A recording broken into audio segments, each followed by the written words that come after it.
வணக்கம் friends, welcome to மிக் channel. இன்னைக்கு காஜு கட்லி நம்ம செய்ய போறோம். இது கடையில இருக்கிற மாதிரியே வீட்டில் ஈஸியா ஒரு 3 பொருள் வச்சு நம்ம செய்ய போறோம். அதை எப்படி செய்யலான்னு பார்ப்போமா?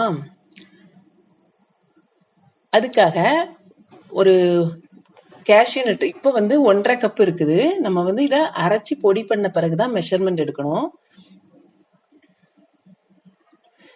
இதை ஒரு மிக்ஸி ஜார்ல சேர்த்துட்டு சிரோட்டி ரவா பதத்துக்கு நம்ம அதை அரைச்சிக்கணும். அதாவது ரொம்ப பட்டு போல ஆயிடக்கூடாது, கொஞ்சம் கரகரப்பாவே அரைச்சிக்கணும். ஒரு சிரோட்டி ரவா பதத்துக்கு அரைச்சிக்கணும். இப்ப நான் அதை அரைச்சி எடுத்துட்டு வந்திருக்கிறேன். இதை தனியா மெஷர் பண்ணிக்கணும். நான் நார்மல் கப் மெஷர்மெண்ட்ல தான் பண்ணியிருக்கிறேன். இந்த கப்ல இது 1.25 கப் இருந்தது. இந்த 1.25 கப்புக்கு பாதி அளவு நம்ம சீனி எடுக்கணும், அதாவது சுகர் எடுக்கணும்.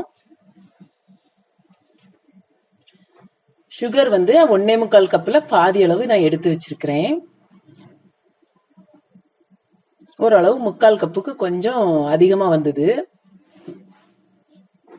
அப்புறமா கீ 1 டேபிள் ஸ்பூன்.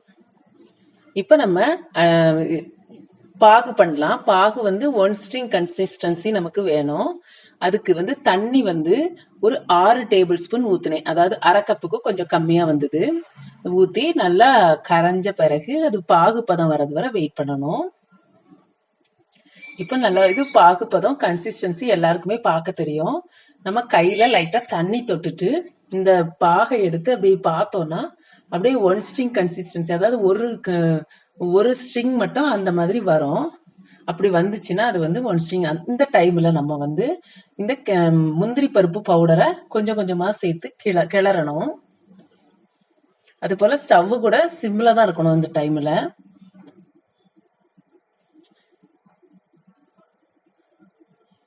இல்லாட்டி அந்த ஜீனி பாகு ரொம்ப கெட்டியாயிரும். நமக்கு அது கிளற வராது.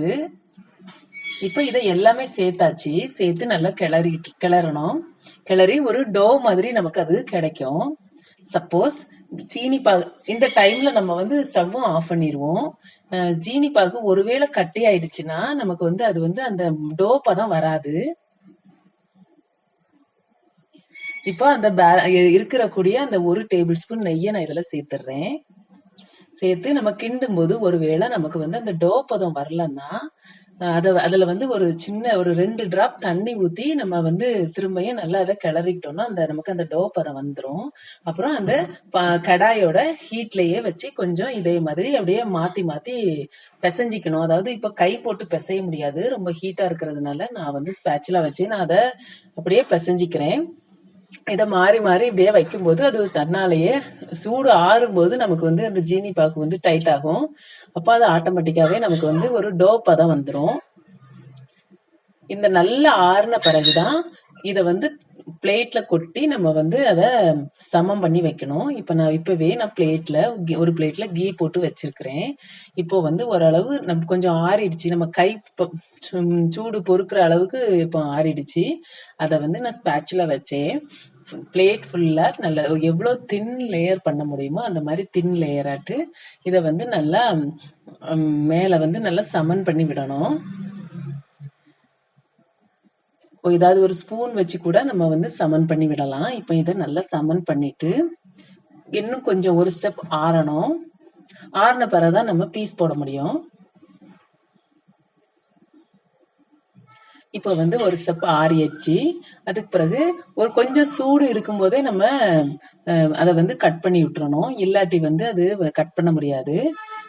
இப்ப ஒரு கட்டர்ல நான் கொஞ்சமா கீ தடவிட்டு அதை வச்சுதான் நான் இப்ப கட் பண்ண போறேன். இது இல்லாதவங்க கத்தி வச்சு கட் பண்ணிக்கலாம். இப்ப நான் கடையில இருக்கிற மாதிரி அந்த ரெக்டாங்கிள் ஷேப்புக்கே நான் கட் பண்றேன்.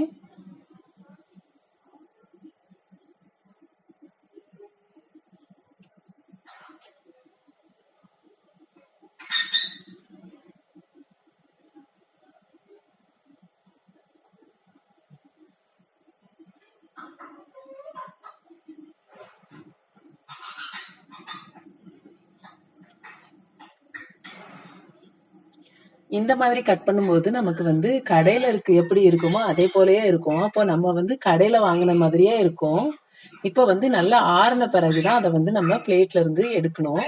இப்போ வந்து ஃபர்ஸ்ட் வந்து அந்த சைடுல உள்ள பீஸை மட்டும் ஃபர்ஸ்ட் எடுக்கணும். அப்பதான் நமக்கு சென்டர் பீஸ் வந்து உடையாம வரும். ஏன்னா சென்டர் பீஸ்ல தான் நம்ம ரெக்டாங்கிள் ஆட்டு கட் பண்ணியிருக்கிறோம். இப்போ சைடுல உள்ள பீஸ் எல்லாமே லைட்டா எடுத்தாச்சு. இனி வந்து சென்டர்ல உள்ள பீஸ் எடுக்கும்போது இந்த மாதிரி நமக்கு ரெக்டாங்கிள் பீஸ் வச்சு ஒரு பூ மாதிரி பண்ணியிருக்கிறேன். இப்போ இதுல தான் கடையில என்ன பண்ணுவாங்கன்னா மேல வந்து சில்வர் கோட்டிங் ஒன்று கொடுப்பாங்க. அது வந்து ஈட்டபிள் தான். அதாவது அந்த சில்வர் பேப்பர் நம்ம கொடுக்கல, நான் கொடுக்கல. ஏன்னா அது வந்து எப்படியும் கெமிக்கல் தான், நான் கொடுக்கல. இதை தான் கடையில வாங்குற மாதிரியே இருக்கும். இது